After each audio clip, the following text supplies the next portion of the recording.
Hello everybody, welcome back to my YouTube channel, or welcome back if you've been here before and seen any of my other content, other videos. Today I'm going to be talking about ESL, the whole teaching industry thing, well, my experience of it anyway, over here in Asia. Of course, this whole thing comes under different names. It can come under TEFL, TESOL, ESL, ESOL, but it all is essentially basically the same thing, and that's teaching English to whatever levels it might be, whatever context that you find that you get put in or you apply for. You know, whether that's in like nursery level, primary level, secondary level, whether you're focusing on business English, corporate kind of stuff, business English for travel, whatever it is, conversational English, it could be just phonics you're focusing on. It could be all skills, or it could just be that you're focusing on one particular thing for whatever reason, especially with the cases like private tuition. But for the most part, you're going to get a position where obviously you're focusing on all the major areas of English. So I started in this back in 2015, and I never had any intentions to, well, for starters, to come to Asia, and I never planned to get into this field of work, this industry, if you like, what you want to call it, this sector.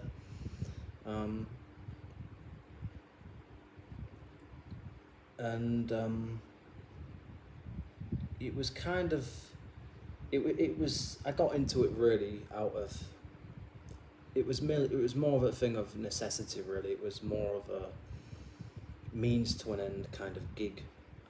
Initially it was, how can I make money and stay over here? But over the years it kind of became a kind of career of sorts. But I, in my opinion, unless you're working in international schools or reputable colleges, or you're a professor, whatever, it's essentially just a job, really. Unless you're a a qualified teacher back home, and you've got the adequate teaching certification, whatever, and obviously years of experience, then obviously that's your occupation, career that you've studied for. If you've obviously got a bachelor's or a master's or whatever it is in education, whether that's primary, secondary, whatever. So I didn't have that. I don't come from a sort of an ambitious or well-to-do kind of background, really. I grew up it's a predominantly working class city, really. Yes, the sort of on the outskirts of the city is a sort of bit more upper working class, middle class, whatever you want to call it. I don't like putting labels on things, but just for the sake of it, let's just call it that. Because that's what British people would class it as. I hate the whole social class malarkey thing, but anyway. But yeah, so I got into that really out of kind of frustration with the way things were in my city at the time, and with myself, and the fact that I'd lost my job. I was incompetent. I didn't enjoy it. I didn't want to do the job, and I basically was told that I was being made redundant. And fair enough. It was the right choice from the business's point of view. Of course, it wasn't ideal outcome for me, but I knew it was going to happen anyway. That was some sort of self-sabotage thing, but I just knew after a few weeks that this wasn't going to be sustainable, and I knew that I was going to get the sack eventually. So it wasn't a surprise when it happened, and actually in some ways I'm kind of glad that it did happen. So it's not all's well that ends well and all that kind of thing. It's okay. It all kind of panned out in the end. So and so it was my move into this lifestyle, if you want to call it that, this world of teaching. Started in, I think it was July of 2015. No, it wasn't. I don't know where I got that from. That's not right. It was April 2015, because I had my 25th birthday in Changsha city in, I think it's Hunan province in China. I think it's like central China, southern central China, whatever. So that's where it kicked off. And when I came to Asia, I had absolutely nothing. I had no experience, no teaching qualifications whatsoever. I didn't even have a TEFL certificate. I didn't have a degree. I did it partly out of. I didn't really have many options, so I kind of had to do it if I wanted to stay over this part of the world.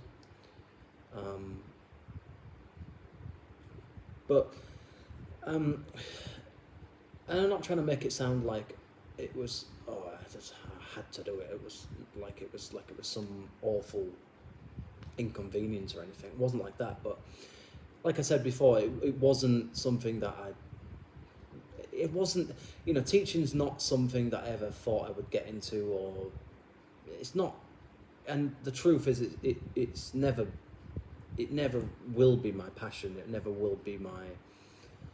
It's not something that for me is a sustainable way of life, and I'll get onto a little bit more of that soon. But I just wanted to give a bit of a background of my situation, really, and how I got here and where I'm going and why. So yeah, I started teaching in China for a few months, and that became impossible because there was just a lot of shady stuff going on with the agency that I worked for at the time. I'm not going to mention any names of these schools or companies that I worked for, but and as well, I'd reached a point, I think, and it was partly because of my relationship as well at the time, where I just kind of gave up. I think I'd kind of gone from one bad situation to another, but in different ways, and it became. It's just that the reality is that I wasn't prepared for it. I didn't really know what I was getting myself into.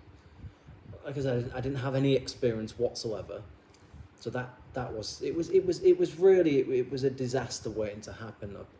When I look back on it all. It was something that shouldn't have happened. I shouldn't have come over to Asia at all. It was a.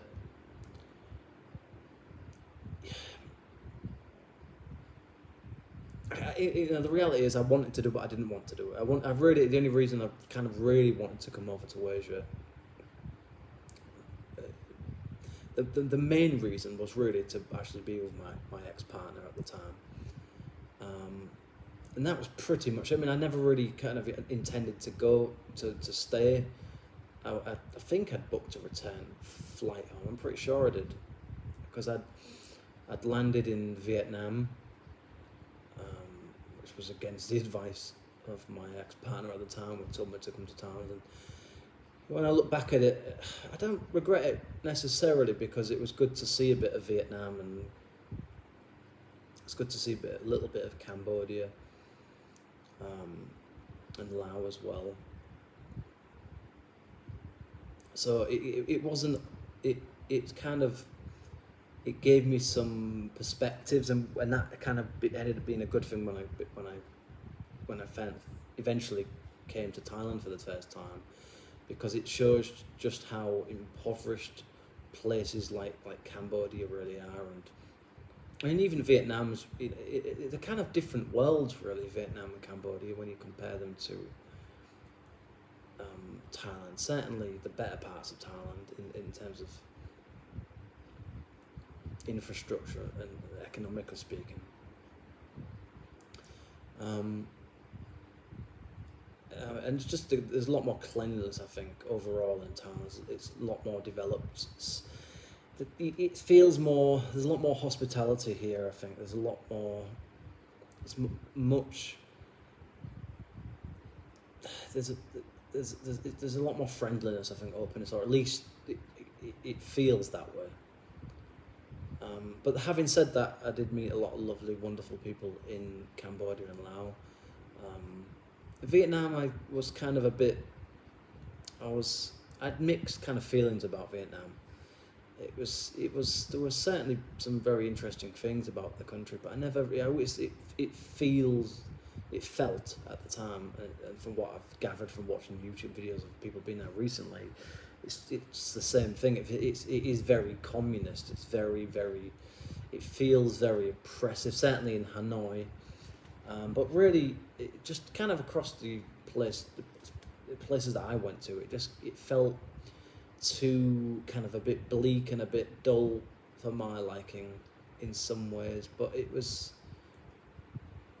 But you know, there were lovely people there as well. But for the most part, I never really truly felt very welcome there, and even in Cambodia to some extent.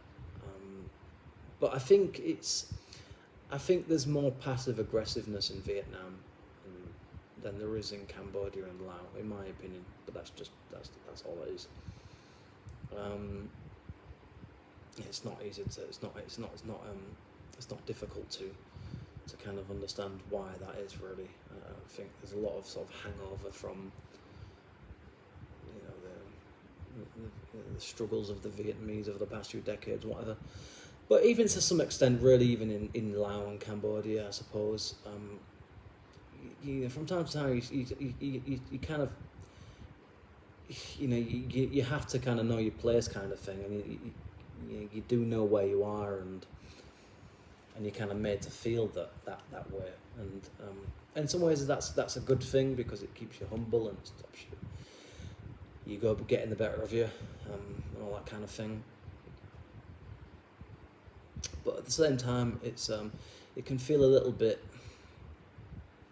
You can get homesick, I think, very very easily in places like Vietnam, in my opinion. Especially if you've never really travelled much before, it's a bit of a shock to the system. But when you come to Thailand, it feels, certainly when I first came here, it felt very warm and welcoming compared to the other places I've been to. Or maybe I was just exhausted and tired of the travelling around and the kind of chaos of what had been going on, and some of it was my own doing, admittedly. You know, I made mistakes. Like I said, I shouldn't have got involved with this whole thing in the first place. But you know, I was 25. I was still a young man then, and you know, certainly a lot younger than I am now. And I was just fed up. I just felt like my life wasn't really going anywhere. You know, I was getting, you know, I was kind of like the best part of my 20s was over, and I was just like, well, you know, what are you going to do with the rest of your life, kind of thing. I was kind of at a crossroads once I'd lost my job. I was just like, well, you know, if I can't hold down a job there for more than 3 months, then it's like, what?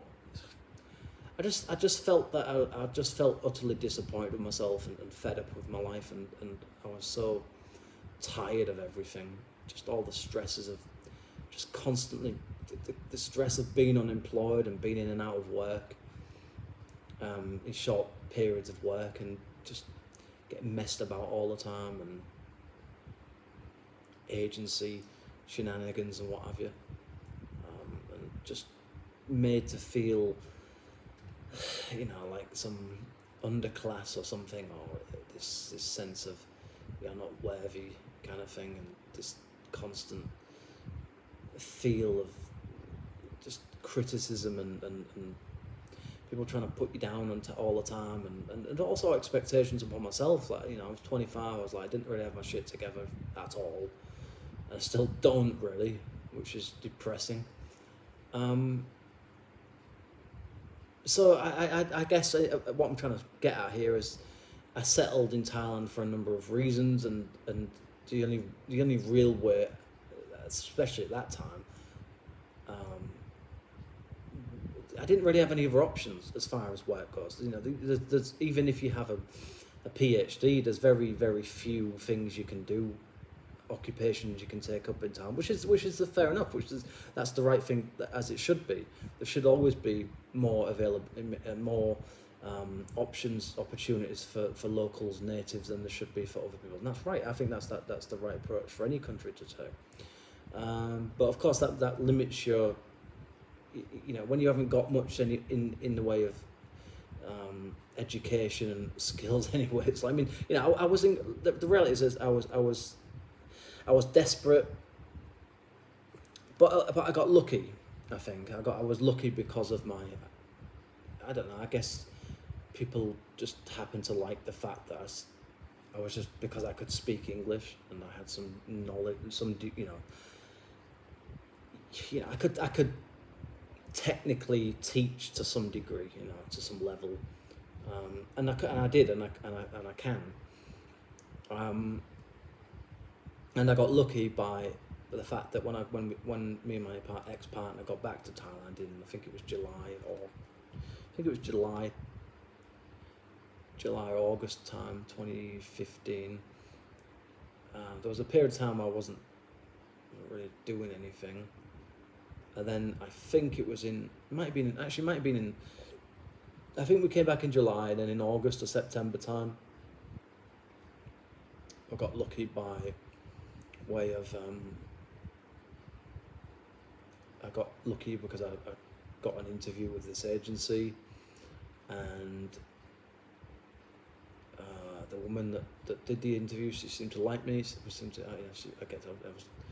I don't know. I guess she liked my personality, like at least how I presented myself in the interview, and that's why I ended up getting that. I think it was a summer camp thing to begin with, and then after that, I eventually got. Obviously, that was basically an assessment period, really, a kind of trial thing for the agency to see if they thought that I might have any kind of potential, and eventually I got a job with. I got a position in a school that lasted for nearly 2 years until the agency decided to boot all those people out that didn't have degrees, and I understand that. I get it from their perspective, and I don't hold any grudge against them for that. I understand it's difficult. They have to be careful and whatever. And again, it was my own fault because I didn't have a degree at the time, so really, I shouldn't really be saying any of this on here, but I just wanted to share my perspectives on this stuff. So yeah, I landed a position at a school, and I actually, for the most part, I actually really enjoyed that position. It was teaching like nursery and lower primary levels. I think even taught. No, it wasn't there. It was nursery and primary level there, or kindergarten and pratom, Anaban pratom levels. So anyway, that lasted for a while, and there was kind of a lot of faffing about, and it was all kind of a bit. It was all, none of it was above board. Obviously, it was all dodgy, but. I got lucky, very, very, very lucky, because I didn't have anything, let's be honest about it. And, time and time again, unfortunately, I've kind of shot myself in the foot. I did that in China, and I've done it in Thailand twice as well. 3 times if counting something else. But it is what it is, you know. I've made mistakes. I did things that I'm not particularly happy or proud of, obviously. But we all have regrets. We've all said silly things, and you know. And so that came to an end in late 2016, from what I can remember. I think it was October 2016. I'm pretty sure it was. So. And then, so it was actually about a year and a half. I could be, maybe I'm wrong, maybe I'm completely wrong here. I'm just trying to remember. It can't have been 2 years, can it? It was, I'd started there in working with that agency from probably about July or something, I think. July, August time, I think it was. So it's probably just about a year and a half, roughly, I think, overall, because there was a few other positions I had that saw me into 2017, I think the first few months of 2017. So it was not far, I don't think it was far off 2 years, from what I can recall. I'm pretty sure it was. Anyway, and then I just kept getting faffed about, and I was kind of getting a bit kind of tired and frustrated of the agency and getting messed about left, right and centre, and because they could do whatever they want, because I didn't have really a leg to stand on, really. But so that all came to a head, and I ended up having a massive falling out with them, but I still got my money in the end, so win-win for me, kind of. At the time it was. But of course, I was younger then. I was a lot more reactive, a lot more sensitive to things, perhaps, and it wasn't. None of it was planned. None of it was sensible, really. I certainly wouldn't do any of that stuff now. But now I've got a degree. I've got a TEFL certificate. I'm on a different type of visa than I was back then. So and I'm married as well. So the situation's changed a lot over the years. But ultimately, I came to the decision after working in another school with a different company that I stayed at for a few months. I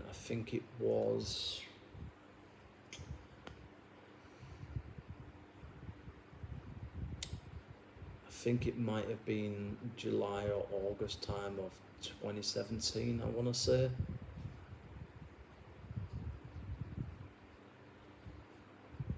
Basically, what happened was the first company, the agency that I ended up working with, I just ended up having a massive falling out with them, and for various reasons, because I felt I was being exploited, which I was, really.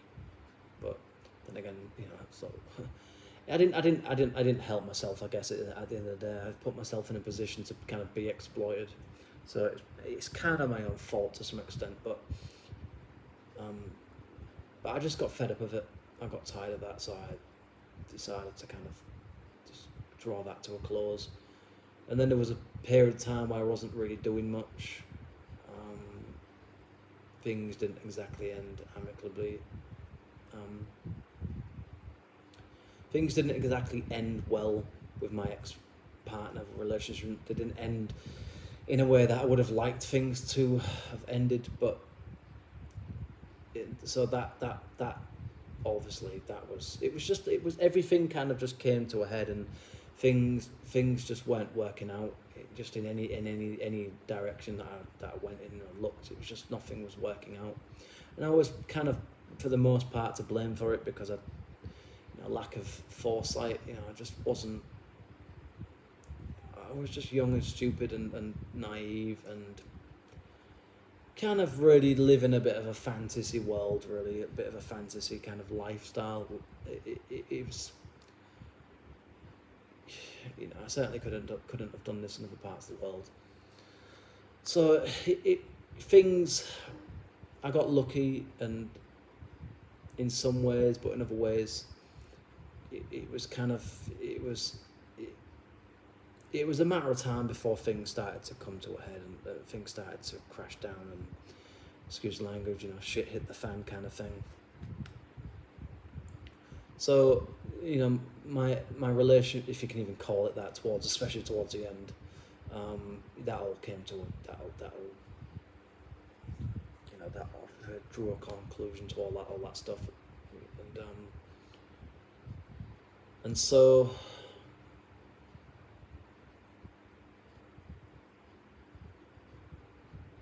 I just made a lot of bad choices, a lot of really, really poor choices in many areas of my life, and I'm not proud of myself at all for any of that stuff.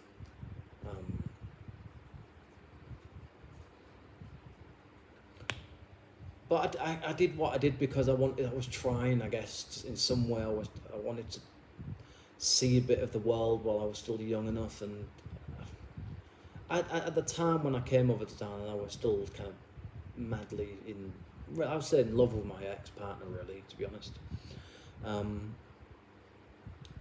But I think ultimately that wasn't a reciprocated thing. I don't think. I think it was a very uneven.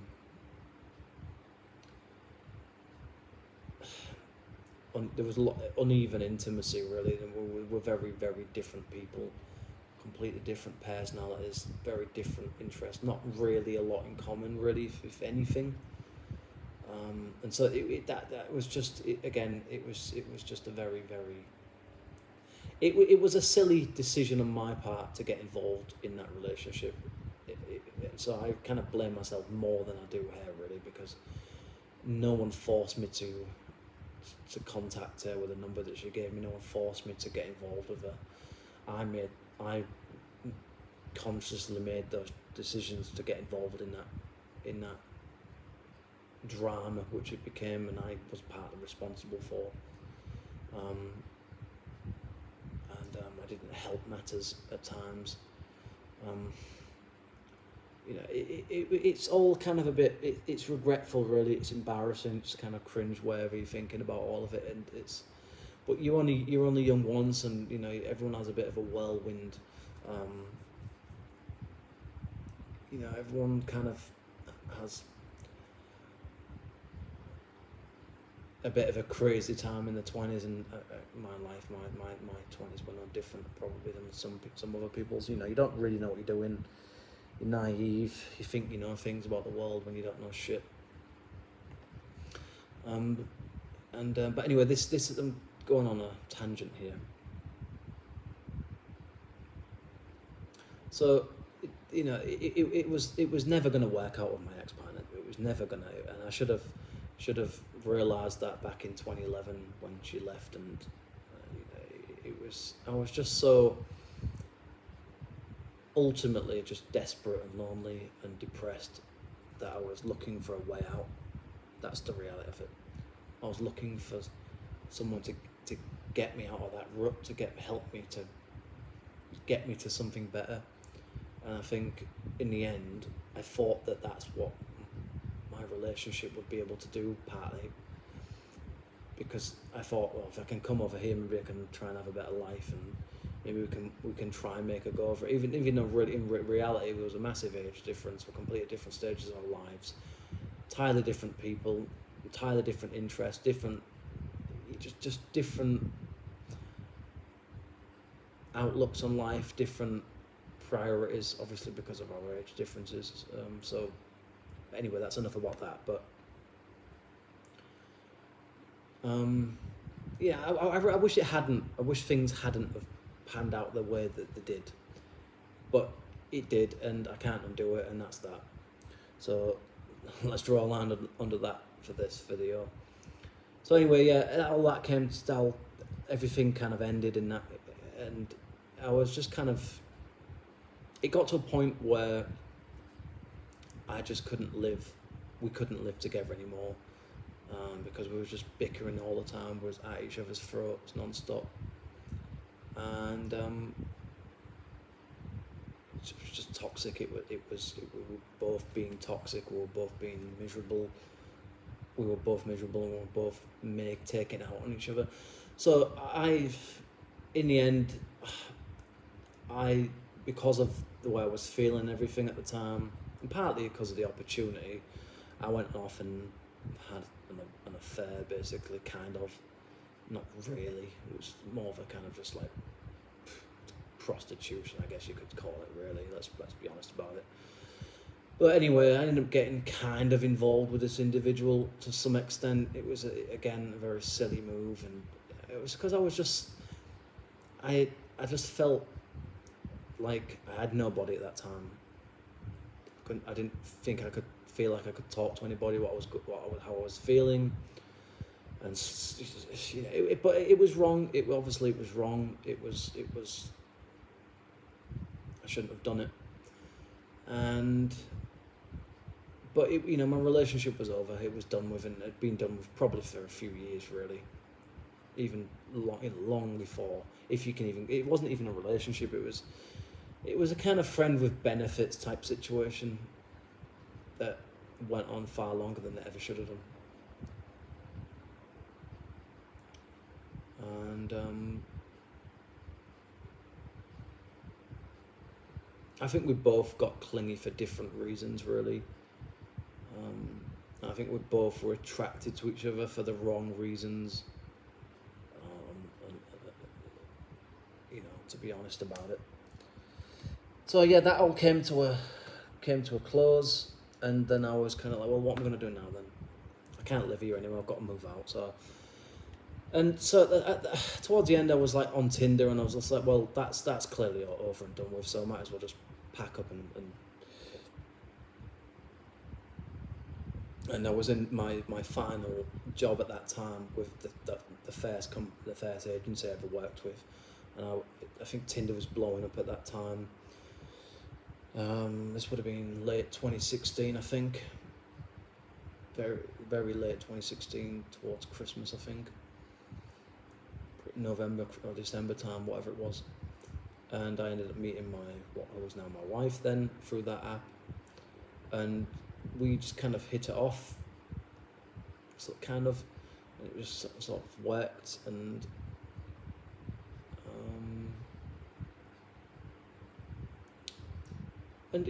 things kind of just panned out, and from a financial point of view, I had nothing to my name, and without my wife, I would have had to go to the embassy probably and go home, because I was broke, completely broke, and not just financially speaking, emotionally, psychologically. And of course, it was, again, that was a silly thing to do as well. To hopping from one relationship to the other is obviously not ideal, but we are only young once, and I guess I saw an opportunity and seized upon it, like she did. So I took that opportunity when it came along, and and this doesn't paint myself in a very good light, but at least I'm being real and raw with it all and being honest about it. Because that's how it really was. I'm not going to sugarcoat things or paint things in a different light than they really were. It was what it was, and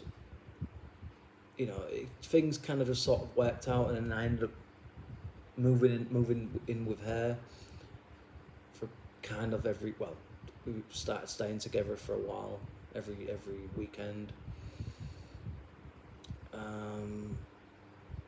Again, it wasn't fair, it wasn't right, and again, I wish that hadn't happened as well. And that's why me and my ex-partner, there's a lot of reasons why we don't talk to each other anymore, but that's one of the reasons. There's too much. I don't think any of us are really kind of willing to let bygones be bygones kind of thing, or let things go and say it. And well, I've tried at least, but I don't think. I think there's just too much. Too many hard feelings there. There's too much bitterness, I think, and so eventually we just decide that over time we just stopped talking to each other. I blocked her and just on email and Facebook, and I just said, thought to myself, well, I'm drawing a close to that chapter of my life. That's never gonna ever have any kind of future. There's no point us talking because it just ends up in,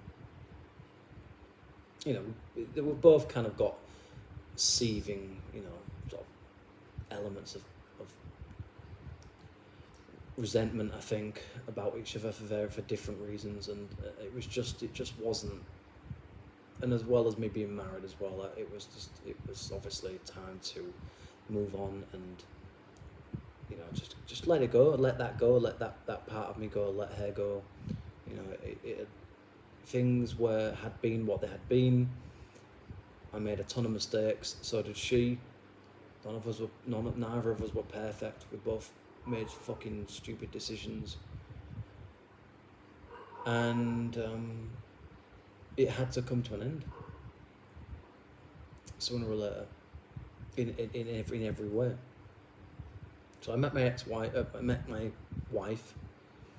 And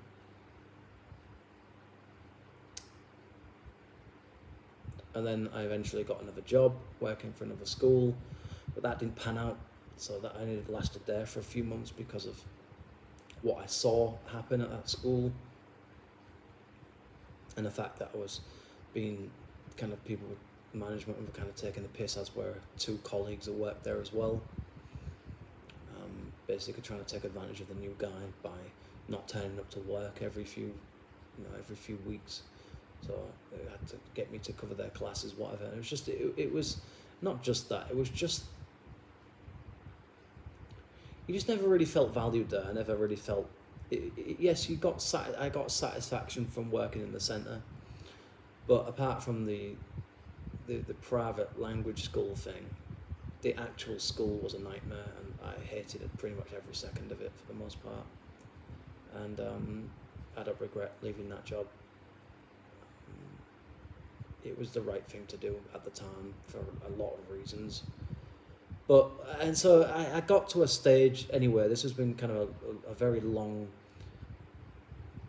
long-winded and winding explanation of this route to where I'm getting to the point I'm getting to now. But I think all of that it's all relevant, it's all important to talk about. So I got to a point eventually where in I think it was early autumn. I think it was early autumn 2017. I basically just quit my job basically, and then I got called into the office. I got my final paycheck and whatever. I said my goodbyes and everything, blah blah blah, and I was just kind of pissed off with everything at that point. I was just so utterly fucking done and finished with everything and everybody. I think ultimately I was just really depressed. I was really seriously depressed about my life. It wasn't going anywhere. I couldn't hold down a job over here, apparently. So clearly there was issues with me that hadn't been resolved, that needed to be dealt with, and as well as that, at the end of the day, I didn't want to teach. That's the truth. I didn't want to do this. I found myself kind of being kind of forced into it in a way. As I always felt that, I was doing it because I had to do it. I wasn't there because I did it off my own back. I wasn't doing it for the sake of, it wasn't a passion. It wasn't an ambition of mine in any way. It was like I said before, it was a means to an end gig, which is not unusual over here, by the way. It's quite common among a lot of expats to get into that thing for the sake of earning a bit of money, and that's essentially what I did it for. And so, there was a period of time where I wasn't really doing anything, not long though, and eventually I thought, well, clearly the school thing's it doesn't appear that it's ever going to work out for me, because I'm not extroverted enough. I don't have the right skills, and I'm not particularly that interested in getting involved with the office politics and drama of management and insecurities in the office and whatever, blah blah, just all the bollocks that goes with it all, and just kind of just became disillusioned with the whole system, the way things were, the fact that you have by law you have to, certainly by the rules of the school, you have to grade students by a specific percentage every test, and it's like, well, yeah, I just kind of was like, oh, what's this all about? It's like, what is any of this about? It was more about show, I think, more than anything else. It just seems to me that this whole, and I was at my wit's end with the edutainment side of this whole thing. Yeah, I just kind of just felt like I had to be a character, a clown. I was expected to perform, like some sort of like circus act or a freak show performance or something. It became, for me, it became impossible to continue because I was miserable, like genuinely miserable, like really, really unhappy, like all day, every day, and it was just affecting everything. It was affecting my emotions, my mental health overall, and it was affecting my co-workers as well. Granted, it was affecting my performance, and I just couldn't take it anymore. That's all I can really say. I just got to a point where I just couldn't take it anymore. And so I again drew a line under it. Just said, well, fuck it. It's not going to work, is it? This is not going to work out. It's not going to work. So again, found myself unemployed again. Well, not for long. And I think this is why I've stuck it out for so long, because I managed to, thankfully, because of my wife and her line of work, I managed to kind of get into some kind of private tuition job for, I was working full-time for a while, and then once I started my degree in 2020, that's when I went part-time, and I've been doing that ever since. And now I'm in a position now where I'm looking for a full-time job again, but of course I'm obviously anxious about it and nervous and worried about, can I stick it out this time, now that I'm older, am I really ready for this? Is this really what I want to do? If it doesn't work out, what are you going to do? I think ultimately this is, for me, this is make or break time now, because if this doesn't pan out this time, I hope it does, but I don't know. Maybe it won't. I don't know. But I suspect probably that even if I do it for a few years, there will become a point yet again where I just get bored of it and tired of it and decide to close that door kind of thing and never reopen it again, possibly. Which will mean, ultimately, that'll mean that, well, that's everything. That's the end of my time over here. That's it. That's done and dusted. That's, it's that'll be the end of everything. I don't need to say any more about that. So it's really, there's pressure on me now to kind of make sure that this pans out right, that I do this better this time, which is why I'm being so selective about the kind of job I'm looking at getting. Because I don't want to find myself back where I was in 2017. But I think as well that there were reasons. There were other reasons why I decided to quit, and I think it was because I think ultimately I just became kind of. I was getting really frustrated with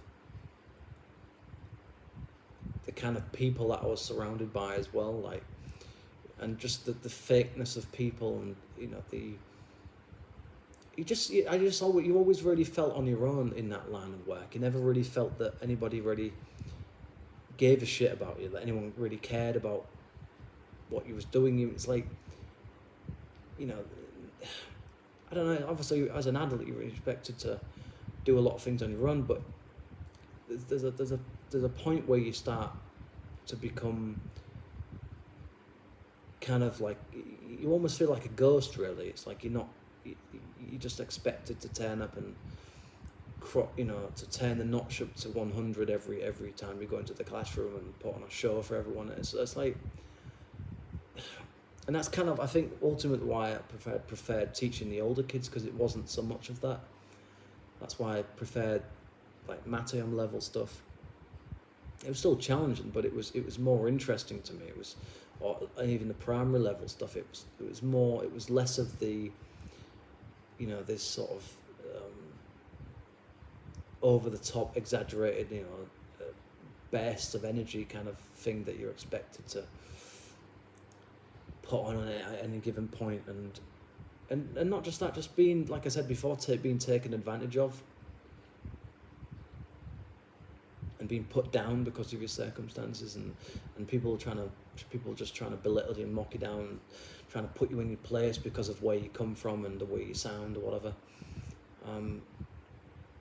And just the kind of types of people, and I fall into a certain type of individual that I think this line of work tends to attract, and that's people who can't do other things. I think my ex once said, those that can't teach. I think it's a pretty well-known saying, and I think there is to some extent some truth to that, but not entirely. I don't think it's not entirely true, but I get the gist of what it's saying. I think this line of work attracts a number of people. I think first of all it is those seeking an experience, an opportunity on a gap year, or a break from the monotonous jobs or careers. Maybe they're on a gap between, they're in a transition period. Maybe they're studying and trying to get into another career or job, whatever. So it's a kind of quick fix kind of thing, temporary fix. Then you've got the people who are genuinely passionate about it and have a real enthusiasm for this line of work. And I respect people that put in the effort and time and dedicate themselves to it, if it's your thing.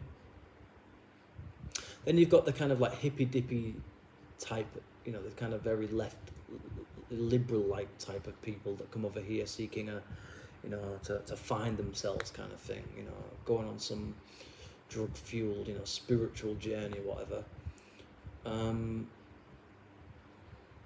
You've got the people that took early retirement. They just want just something to do. You've got people that are close to retirement. They've made a bit of money. They can afford to kind of live on, not a lot of money. Let's be honest, 40,000 baht a month, which is what, £700 or something, £800 a month, which is not a lot really, if it's even that. Probably like 600, 700. And then you've got the people like myself, basically. You've got the kind of the lost, sort of, the kind of the deeper thinkers, but maybe not the most competent of people, maybe not the most educated of people. You've got the kind of, not eccentrics, but slightly sort of like the kind of like outcast types. Maybe you can describe like that, but as well a kind of sort of the kind of related to the other types, where you've got those that they've got nothing to lose kind of thing, because they've got nothing for them going back home as well. So you've got that as well that kind of plays into that other one. But sometimes they can also just kind of be their own kind of category. So, this education, teaching industry sector, I guess you would call it kind of more like a gap year job for a lot of, especially for a lot of young people. I think it attracts a lot of people who are just fresh out of uni. They're looking, they're looking for something to kind of re-energize them after all that studying and discipline and hard work and pressure and stress. But I do think, and I think I it's hard to say it, but I think it's true that I tend to fall into the category of people that are in it for the wrong reasons, I think, unfortunately.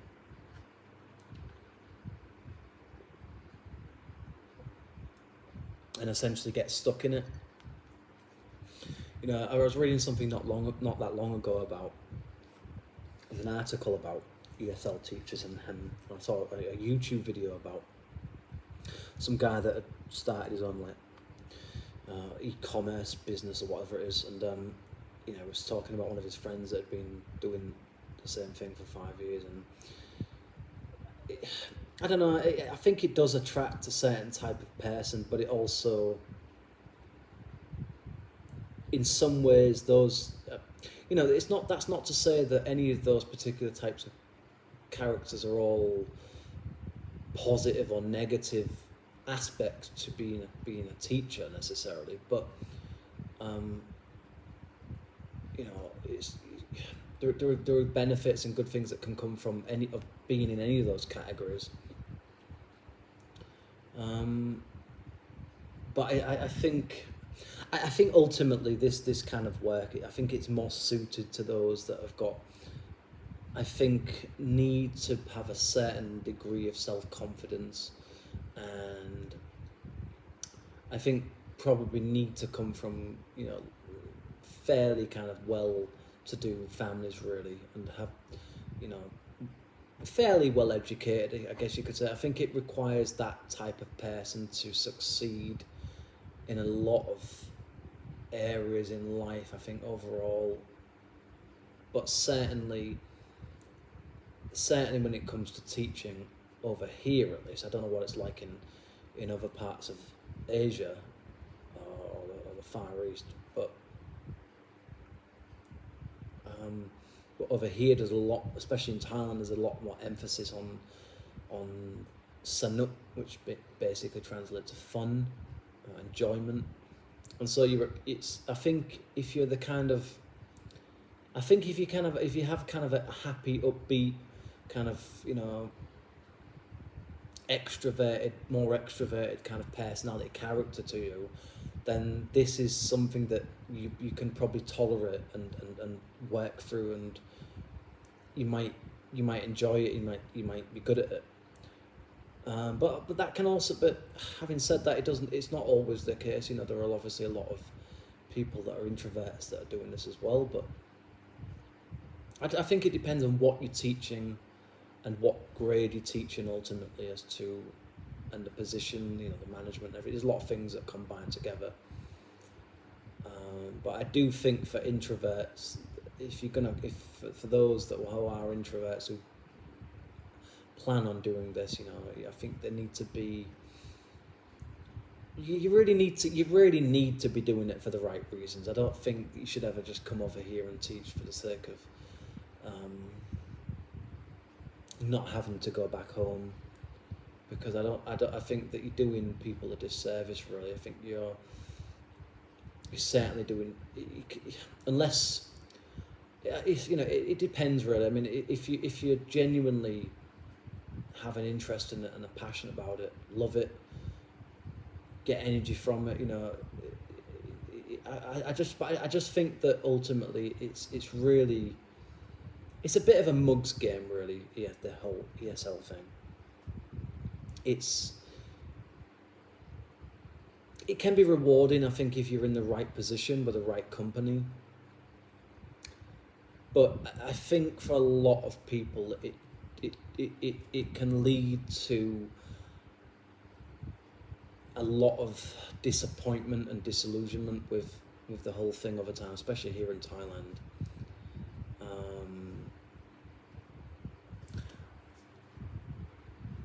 It's essentially, and I don't want to just sort of label it like this, but it's essentially a kind of stopgap, really.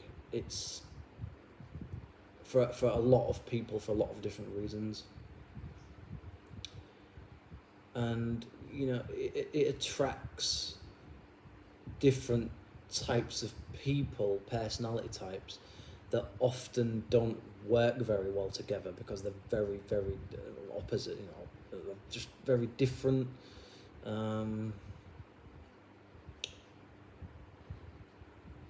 There's different agendas going on. There's different people are doing it for different reasons. Some people are doing it purely for the money. Some people do it because, and for the money point, because they get more working over here than they do in their own countries, or there's not that many opportunities, or they're kind of tired and got fed up with things in their own country, so they decided to give it a go over here.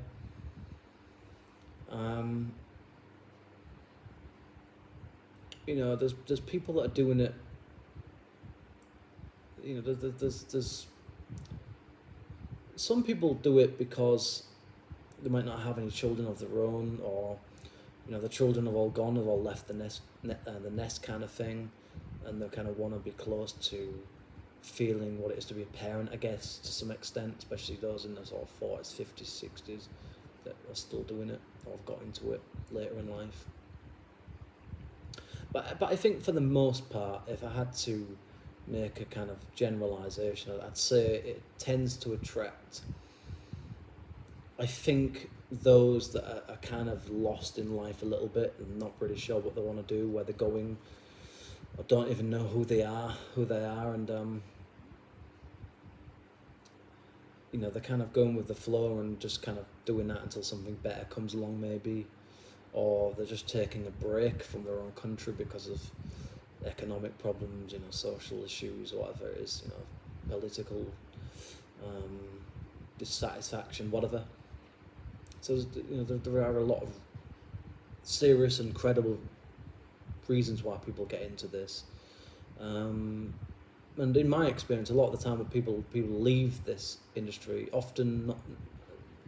I've seen, even just in the short period of time that I worked in schools, I saw people come and go. It tends to be an open door. This industry agency schools are a revolving door.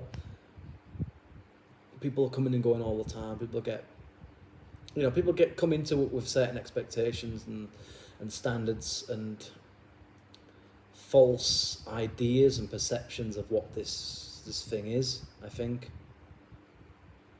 and the kind of lifestyle that they think that they're gonna have if they work, a 40-hour week and have the weekends off. But the bottom line of it is, the reality of it is that a lot of places want you to work 6 days a week. Although you don't get paid for 2 months of the year for the most part. A lot of companies, I know, can blame them if you're not doing anything. But those those companies that are decent will pay you because they know that they want you to, they want to keep you, I guess, and if they think you're any good, they'll keep you on. But even then, a lot of places usually don't pay for those holidays, so you're left, in no man's land. And as well, you don't know if you got contracts can be for 8 months, they can be for 12 months. Where in those 2 months off, you might have to do some summer camp stuff, like camp work, what they call it, like camps over here, which are a whole kind of a bit of a nightmare, to be honest, because it's very much a performance, a show. Yes, it is learning English, but it's more of a kind of informal but structured,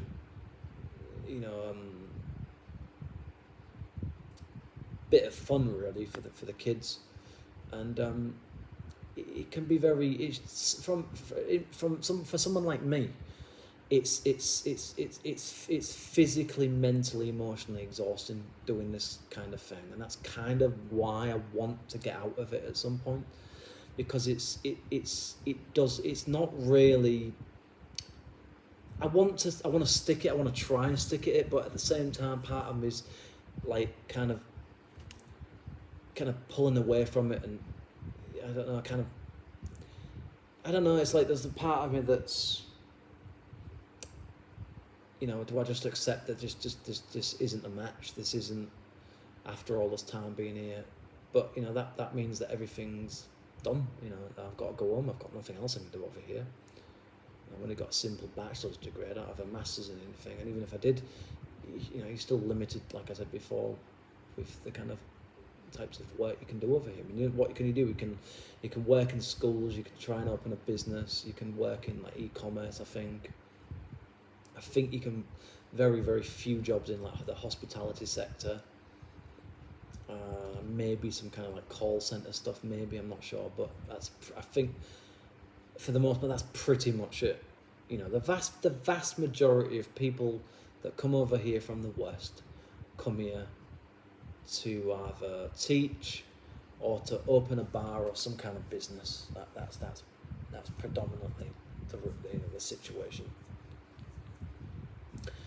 And I think ultimately you have to get to a point in any job, any career at a certain stage.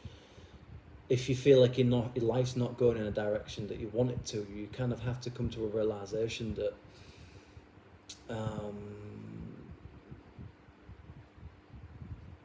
you know, maybe this is just not the right path that you're on.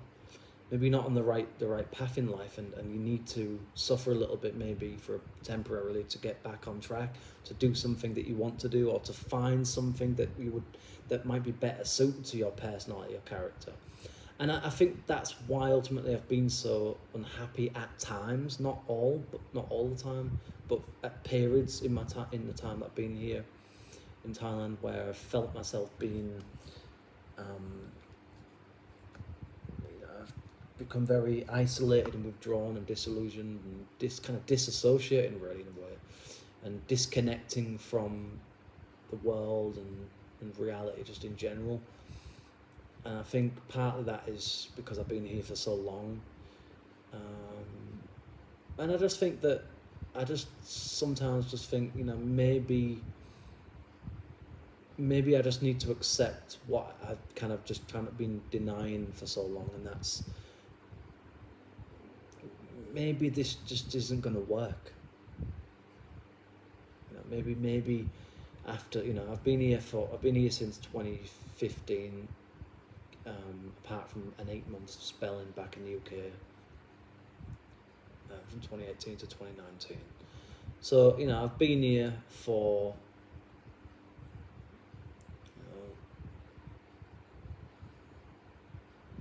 over 7 years now, and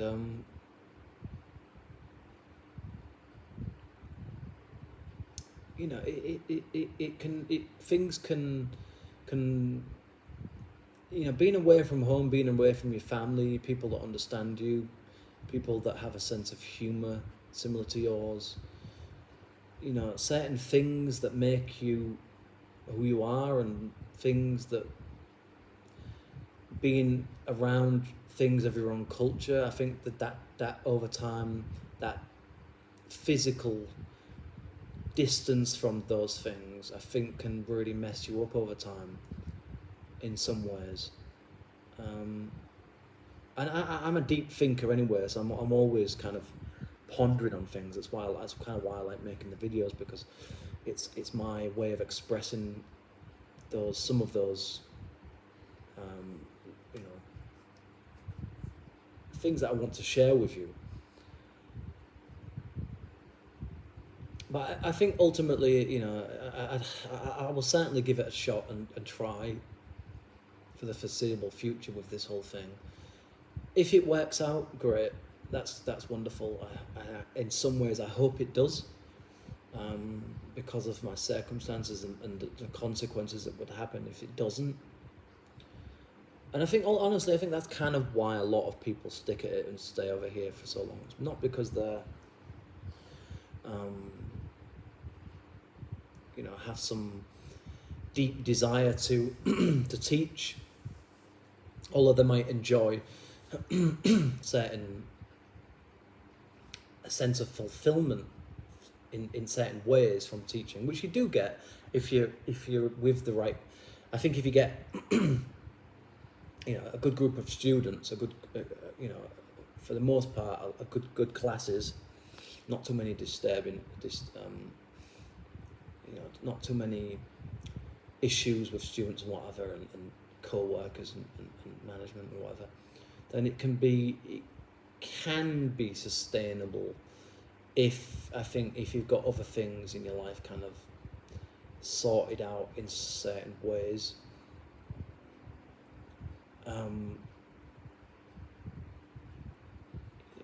There's people that I know that have been doing, that are still here doing this, and that I met when I was 25. I'm 34 now, so there's certainly, it can be a way of life. It can, but in some ways it can become a trap. It becomes kind of like you end up kind of in a poverty trap in a way, because the truth of it is, unless you're making, let's say 60,000-70,000 baht per month, really, you're really not going to save a lot of money. You might make, that you might save a bit of money. That's quite a bit of money here in Thailand, but once you go back home and once you start paying for flights and everything, you realise you're not making anything. You really, and at the end of the day, it's like, I think you just got to ask yourself, what are you willing to tolerate? What do you feel you're worth? And what do you feel is worthwhile in the end? Especially as you start getting a bit older. Now that I'm in my 30s, I'm like looking at it differently now. Like, whereas I think back in my 20s, I didn't mind it so much. I was kind of a bit more willing to tolerate certain things because I was younger, and it was, there was a sense of freedom and independence that I wanted to prove to myself and to my family and to others, that I was an adult kind of thing, trying to prove myself in a way, even though it didn't all pan out the way I would have liked it to, but never mind, that's life. We all fuck up, we all make mistakes, especially when we're in our 20s, early, mid-20s. And I just think you have to question what you got into it for, and why you're still there. And do you really want to be doing that? Do you still want to be doing the same thing 5-10 years down the line? And there's a part of me that says no, I don't really, which is kind of why I want to get a new job and give it my final try, give it a final attempt, and see if I can stick it out. And if I can't stick it out, then for me, that chapter ends, that chapter's over. I'm not getting any younger. I'm not that far away from 40 now.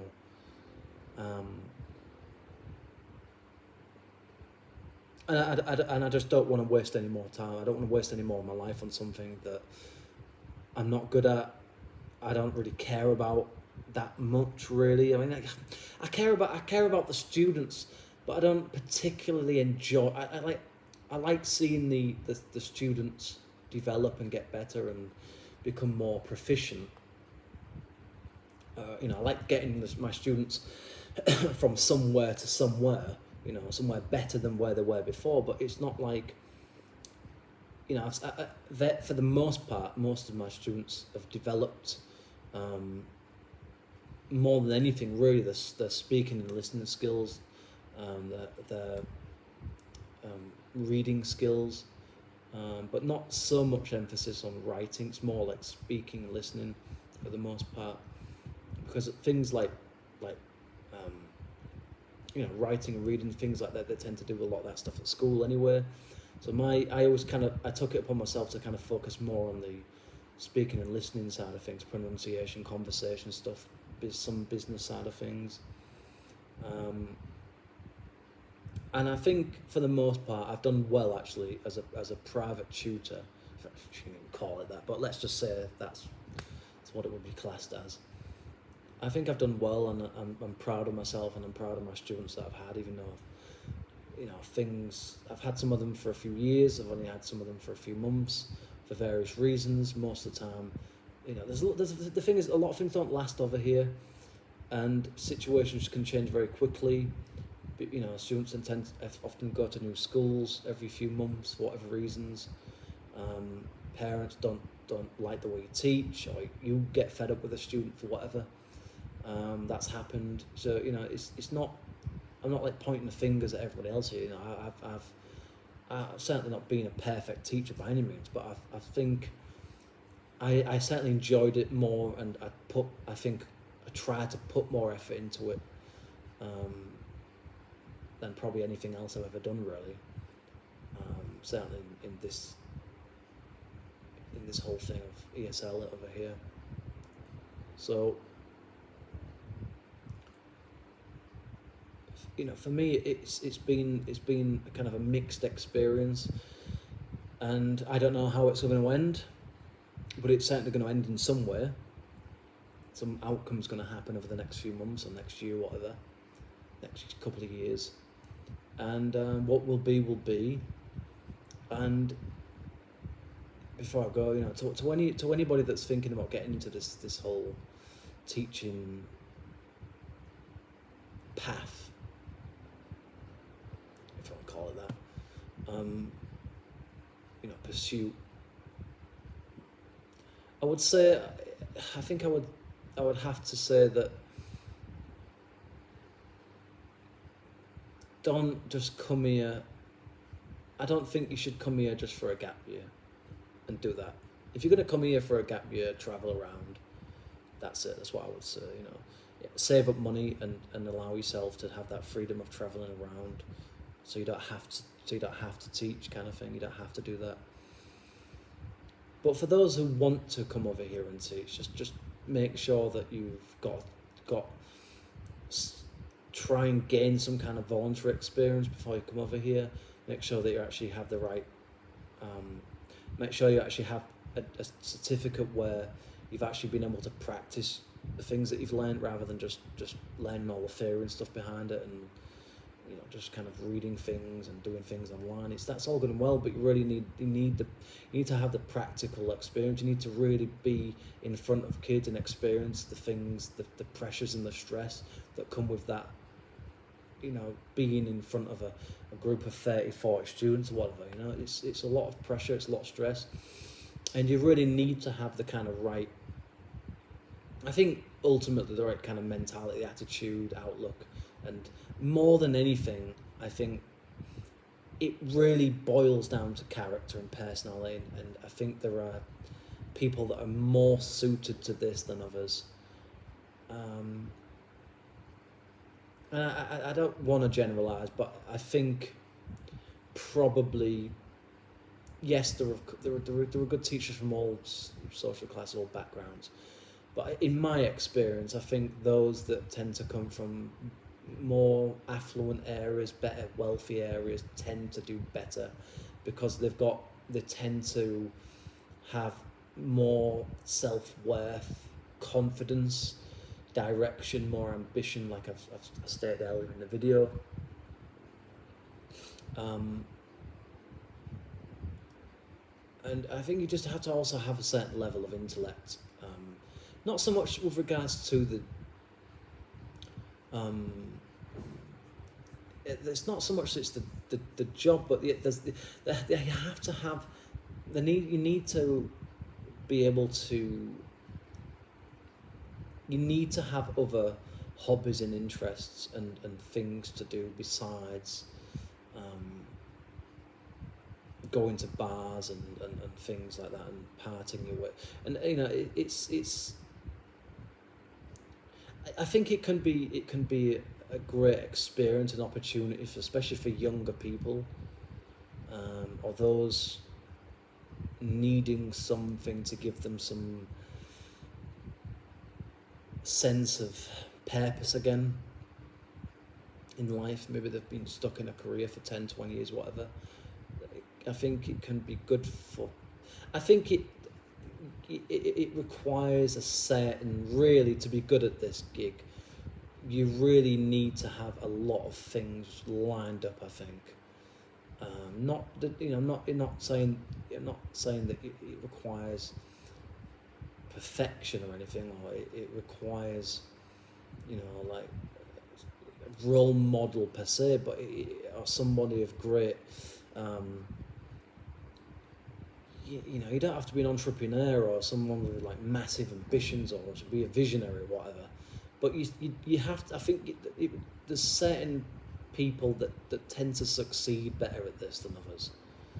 Tend to get more out of it than others. Usually it's those people that have been to university, maybe they've already had a career for a few years, or they've got a backup plan. I think they've got things to fall back on. Where I think that would be probably my biggest bit of advice to people looking to get into it. Have a backup plan. Have a few if you can, and make sure you've got enough money in the bank to see you through your entire time in wherever you're teaching. It doesn't last forever, and at some point you will, especially in places like Thailand where it's kind of there's elements of smoke and mirrors, kind of. It's more of a kind of. You can't take things at face value. Things aren't always what you think they are, and people aren't always what you think they are either. And be careful with the people that you spend time with in the office or outside of the office from work. And also don't have too many expectations and too many standards coming into this from your own country, because things are very, very different over here, and you'll soon be put in your place, and to be, it's just not worth the hassle. It's not worth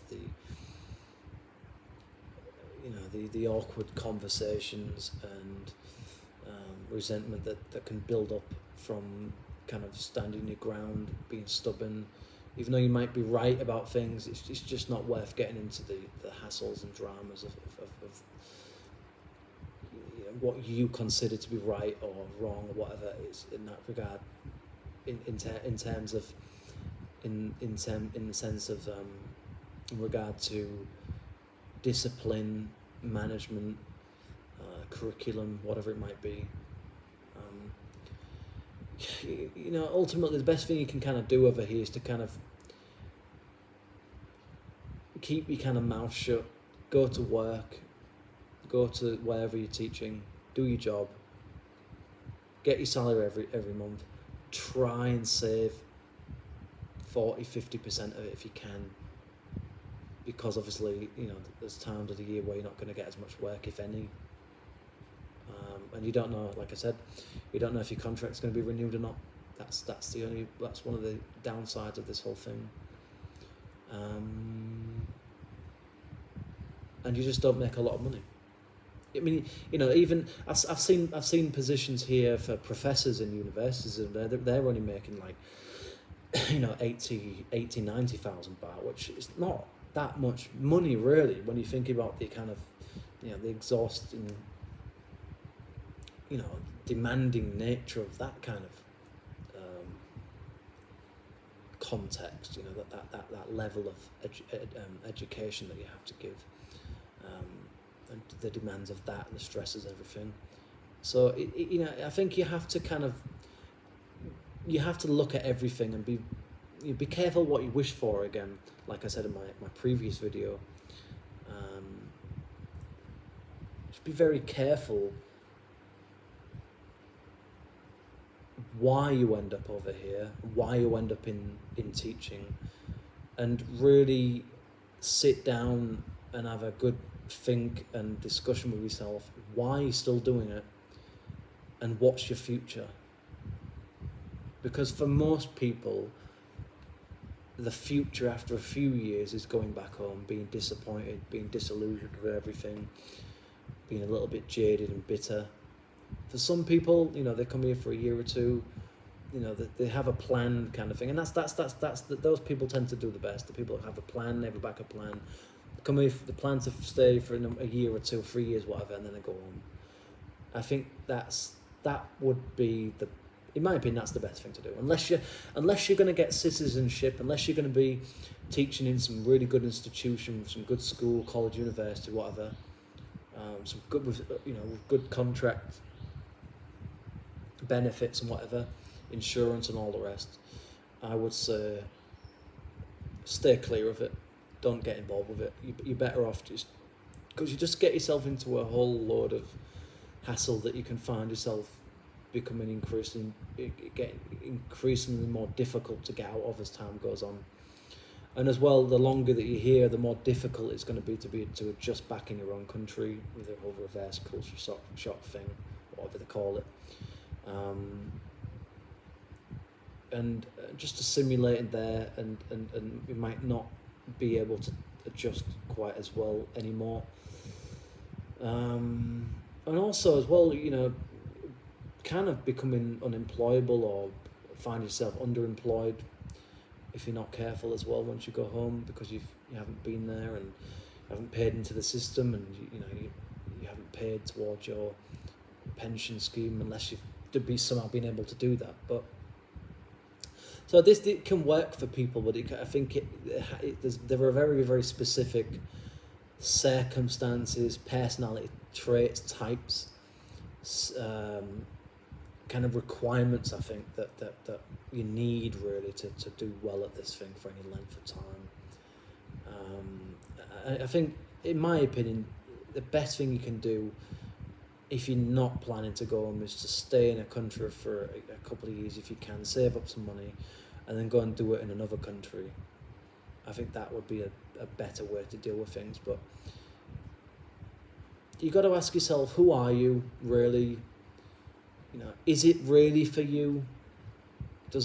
Are you content with your life in terms of your your occupation?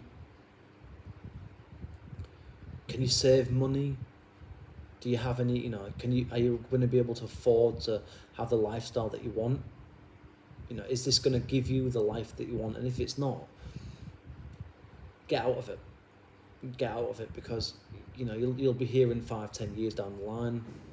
And I guess this is kind of me talking to myself maybe, but it applies to everybody really. Is if you don't think that this is for you, or if you don't think that this is a sustainable way to make income long term, call it quits, get out of it, call it a day. And I think ultimately you might not be happier, but you might be more content when you look back on things in the future. So, my journey into this whole thing it's a mixed bag of lots of different reasons getting into it, staying in it. And now I'm kind of in a place in my life at 34 where I'm kind of wondering whether things are working out and whether things are going to work out, or whether I'm going to be wasting my time and going to be back to square one in a few months, a few years from now, and whether I'm going to have to go home next year and kind of start over or not. I don't know. I don't know what the future is. I don't have a crystal ball. I don't really want to know, but I certainly do need to start making a plan. And if anybody else is in a position where maybe they haven't saved as much money as they would have liked to, or that maybe they're not quite as content or happy as they might want to be, now's the time to start planning and thinking about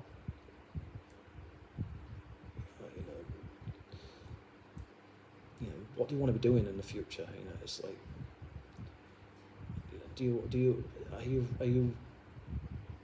are you going down a route that you're going to be happy with 20-30 years down the line?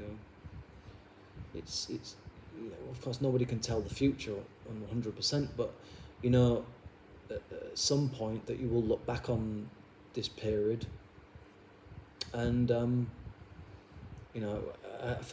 least for me, I don't want to have too many regrets about it.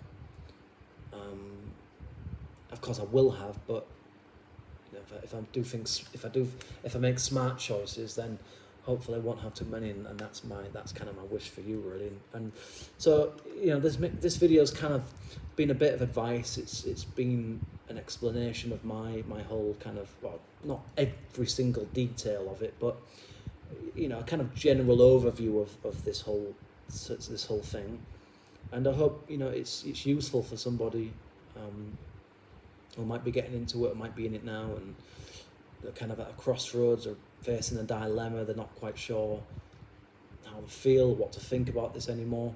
Whether you're in Korea, Japan, Thailand, Hong Kong, China, wherever you are, or even in Europe, it's just do things for the right reasons, because otherwise things come back to bite you on the ass very, very harshly at some point. And that's really my biggest lesson from this. And I've made some bad judgments and errors, and I've also learnt a lot from it as well, and grown as a person through it. So in that regard, I'm thankful for being over here, because I've had a life that I wouldn't have had otherwise, and it's given me an opportunity to mature and grow as a man, a young man. So in that way, I'm thankful. But I wish things had turned out differently. I wish I'd approached things in a different way. I wish I'd have planned things better. But life can be unpredictable, and sometimes when we're in positions of desperation, we kind of tend to make decisions on a whim based on our emotional state and mental angst and anguish, and especially when you're not feeling very well, and that can sometimes lead you to people, to places, into jobs that if you hadn't been in that mental, emotional state, you would have never found yourself in. So therapy, my friends, therapy. So that's basically it for this video. I wanted to just say quickly about my last video. I do apologise for it being so long, but I covered everything in that video that I wanted to, and it's probably one of my best videos yet, because it really, really goes into some really deep stuff that I've wanted to say for a very long time, which is actually in this video as well.